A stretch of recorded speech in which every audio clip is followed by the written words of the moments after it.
گلشن اردو ساجد علی امیر۔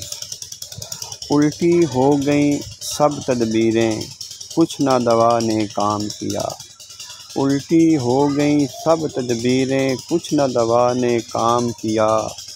دیکھا اس بیماری دل نے، آخر کام تمام کیا۔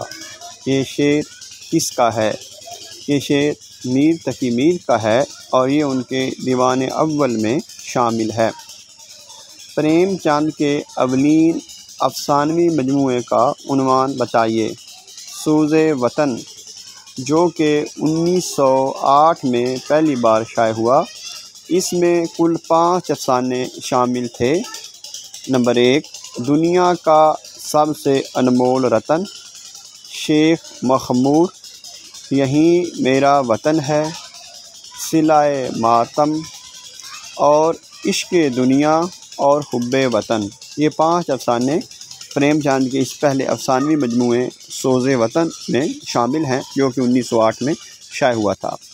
پریم چند کا کون سا افسانوی مجموعہ نظر آتش ہوا تھا؟ سوز وطن پریم چند کا وہ افسانوی مجموعہ ہے جس کو انگریز حکومت نے اس بنیاد پر نظر آتش کیا تھا کہ اس میں بغاوت کا عنصر ہے۔ پریم چند کے معروف افسانوی مجموعے بتائیے۔ سوز وطن، جو کہ 1908 میں شائع ہوا۔ پریم پچیسی، جو کہ 1915 میں شائع ہوا۔ پریم بتیسی، جو کہ 1920 میں شائع ہوا۔ پریم چالیسی، جو کہ 1930 میں شائع ہوا۔ آخری تحفہ، جو کہ 1934 میں شائع ہوا، اور زاد راہ، جو کہ 1936 میں شائع ہوا۔ یہ ان کے معروف افسانوی مجموعے ہیں۔ پریم چند کے مشہور ناول کون سے ہیں؟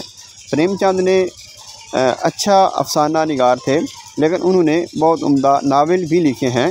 ان کے وہ ناول جو بہت مشہور ہوئے ہیں، ان میں بازار حسن، جو کہ 1918 میں شائع ہوا۔ گوشۂ عافیت، جو کہ 1928 میں شائع ہوا۔ چوگان ہستی، جو کہ 1927 میں شائع ہوا۔ نرملا، یہ ان کا ناول 1929 میں شائع ہوا۔ میدان عمل، یہ 1932 میں شائع ہوا۔ اور گاؤدان، یہ ان کا جو ناول ہے یہ 1936 میں شائع ہوا تھا۔ اس کا جو مشہور کردار ہے وہ ہوری ہے، اور یہی اس ناول کا مرکزی کردار ہے۔